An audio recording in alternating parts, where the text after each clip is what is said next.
नमस्कार। कहा जाता है कि रक्तदान जितना बड़ा दान कोई नहीं होता है, जिसे कि हम लोग रक्तदान को महादान भी कहते हैं। जब भी किसी व्यक्ति को ब्लड की जरूरत होती है या किसी की तबीयत खराब होती है, उसमें अगर सबसे ज्यादा किसी चीज की जरूरत पड़ती है तो वो जरूरत होता है ब्लड का। किसी भी व्यक्ति का कोई सर्जरी हो या कोई भी चीज हो, उसके लिए ब्लड बहुत ही अनिवार्य चीज होती है। हम लोग पिछले कुछ वर्षों में हम लोगों ने देखा कि कोरोना के टाइम में लोगों को ब्लड की कितनी जरूरतें पड़ती थी और बिहार में ब्लड डोनर्स की और ब्लड बैंक की उस समय इतनी कमियां थी कि उनकी आवश्यकताओं की पूर्ति नहीं हो पाती थी।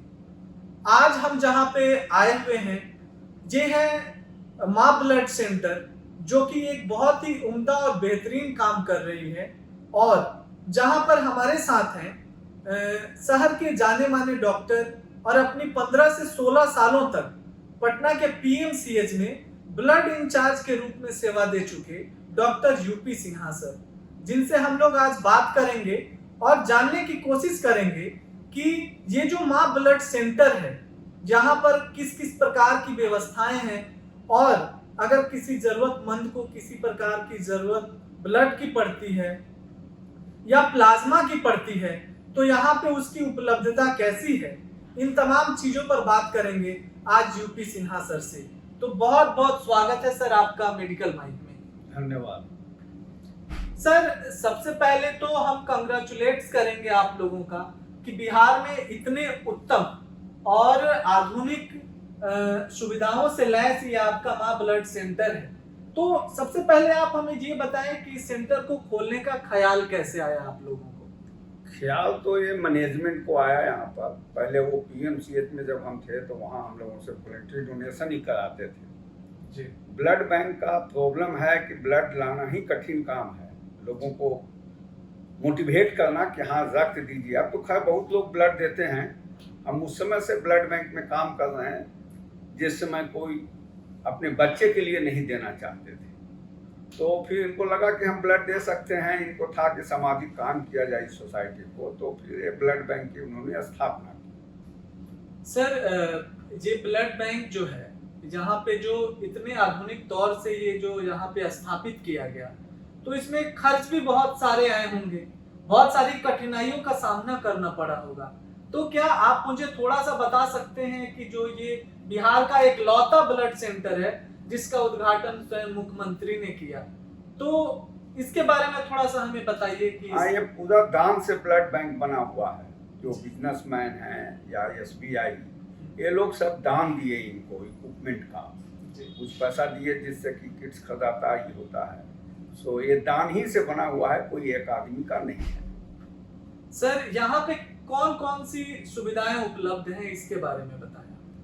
देखिए, ब्लड बैंक दो प्रिंसिपल पे चलता है आजकल, तो इसका नाम ब्लड सेंटर हो गया है जी। Debit and credit. जैसे नाम ब्लड बैंक इसलिए पड़ा था कि आप अकाउंट खोले होंगे बैंक में, तो वो डेबिट और क्रेडिट, एक में पैसा डालिएगा तो पैसा निकालिएगा। वही सिस्टम यहाँ है कि दीजिएगा तो आएगा, निकालना है फिर आपको। तो बहुत लोग अब दान भी देने लगे हैं, कोई मतलब नहीं है, आए खून दिए और चले गए किसी जरूरतमंद के लिए। और ब्लड बैंक दो चीज पे, एक जो ब्लड देते हैं उनको कोई प्रॉब्लम नहीं हो, और जिनको ये ब्लड जाए वो उस पेशेंट को भी कोई प्रॉब्लम नहीं। तो मॉडर्न ट्रीटमेंट में बिना ब्लड एंड इसके कंपोनेंट के बिना इलाज प्रॉपर संभव नहीं है। पूरे दुनिया का ये प्रॉब्लम है कि अब तक इसका सब्स्टिट्यूट नहीं निकला है।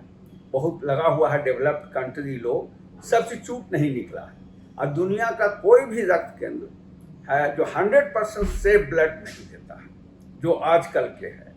ये ब्लड सेंटर में वॉलेंट्री डोनेशन होता है या पेशेंट के रिलेटिव होते हैं, उनके भी कई पैरामीटर है, वजन, हेमोग्लोबिन और सब देख दाख के यहाँ पर लिया जाता है। और जो यूनिट आता है उसको रूल के अनुसार 5 बीमारी का जांच करना है, जैसे HIV, hepatitis B, hepatitis C, malaria और सिफिलिस का, जिसमें 4 तो इस ब्लड बैंक में किम्यूनिशन से टेस्ट होते हैं, और एक जो है मलेरिया वो एलाइजा से होते हैं क्योंकि उसका उस टेस्ट से अभी तक किट्स नहीं निकला है। एक कहने का मेरा मतलब एक ही है कि ये विंडो पीरियड एक होता है, खिड़की समझ लीजिए विंडो का हिंदी, जी जी। उससे बीमारी चला जाता है बॉडी में। तो सबसे कम विंडो पीरियड एलाइजा, उसके बाद कीमोइम्यूलेशंस में है। इसीलिए वो हम लोग कोशिश करते हैं कि safe blood and blood component दिया जाए। जितने भी ब्लड यहाँ कलेक्ट होते हैं सबका कंपोनेंट बनता है।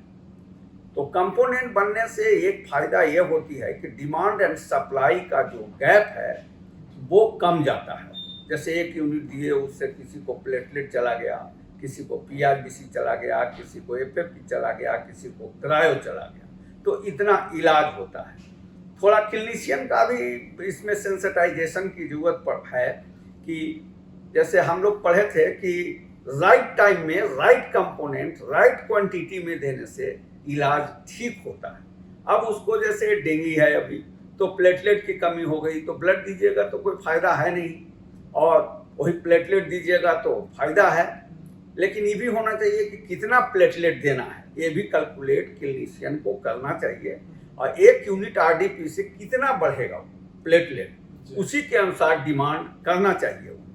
और एसडीपी देने में भी कितना डिमांड, कितना उनको जरूरत है, उसी के अनुसार एसडीपी का भी डिमांड करें। सर प्लेटलेट्स का जैसे अभी आपने बात किया, जिक्र किया, तो मुझे ऐसा लगता है कि यहाँ पे हमारे जो आपके लैब टेक्नीशियन जो हैं उन्होंने हमें दिखाया कि यहाँ पे प्लेटलेट्स वगैरह भी बनते हैं, तो वो उसकी प्रक्रिया क्या है यहाँ? जो ब्लड हम लोग कलेक्ट करते हैं जी। उससे रैंडम डोनर प्लेटलेट बनता है। 100% कंपोनेंट बनाते हैं तो प्लेटलेट बना के रख देते हैं, और उसकी लाइफ 5 दिन तक ही है जी। हाँ।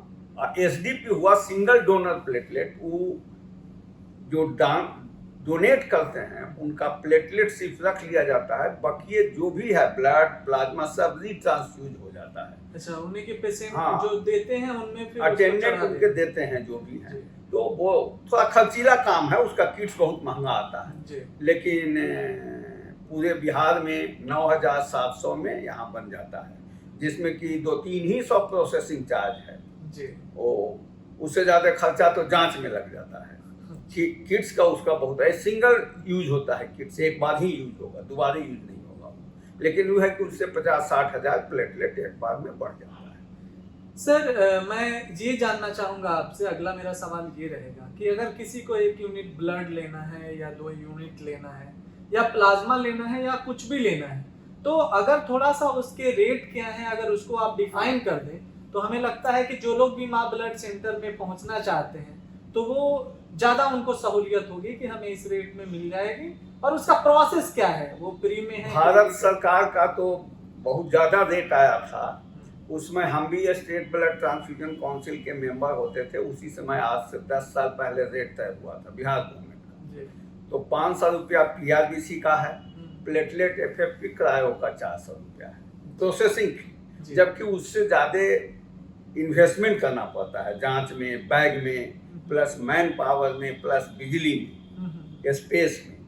सो यही चार्ज है। पीआरबीसी और होल ब्लड तो रहता नहीं है हमारे पास, तो उसका 500 है, गवर्नमेंट में भी 500 है। एफएफपी, प्लेटलेट, क्रायो, ये सब का 400 रुपया प्रोसेसिंग चार्ज है। और ब्लड का जहाँ तक सवाल है, कैंप लगते रहता है, लोग देते रहते हैं, तो हमारे पास ब्लड सरप्लस रहता है तब बिना दिए भी दे देते हैं।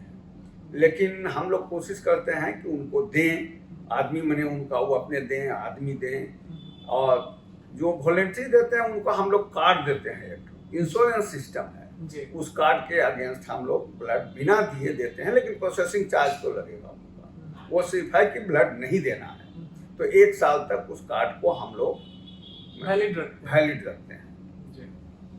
तो सर अगर किसी को 1 यूनिट अगर ब्लड यहाँ से लेना हो और वो 1 यूनिट ब्लड अगर आपको डोनेट कर देता है, तो उसके चार्जेस लगते हैं या फिर? चार्जेस लग पता है ना, 500 रुपया ब्लड का चार्ज है, प्लेटलेट एफएफपी सबका, सबको लगना है।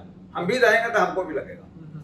दूसरी बात यह है कि ब्लड लेने के लिए जहाँ वो ट्रीटमेंट करा रहे हैं जी, वो वहाँ से रिक्वेस्ट फॉर्म देगा माँ ब्लड सेंटर के नाम से जी। इसमें बगलिंग नहीं हो, इसके चलते वो अपने अस्पताल का मोहर लगाए।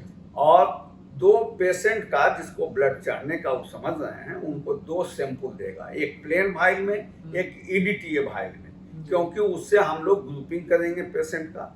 उसके बाद क्रॉस मैच करते हैं, जो कि जेल टेक्नोलॉजी से क्रॉस मैच होता है यहाँ पर, जो अभी तक लेटेस्ट टेक्नोलॉजी है। हाँ, सारे लोग कीट पे करते थे पहले। हाँ, नहीं स्लाइड पर करते थे, स्लाइड पे। वो प्रॉपर नहीं है। हम पीएमसीएच में जब आए तो सब इंट्रोड्यूस किए थे जेल टेक्नोलॉजी, 100% कंपोनेंट बनाने का, वो सब हम किए थे पीएमसीएच में, वहीं से शुरू किए थे सर।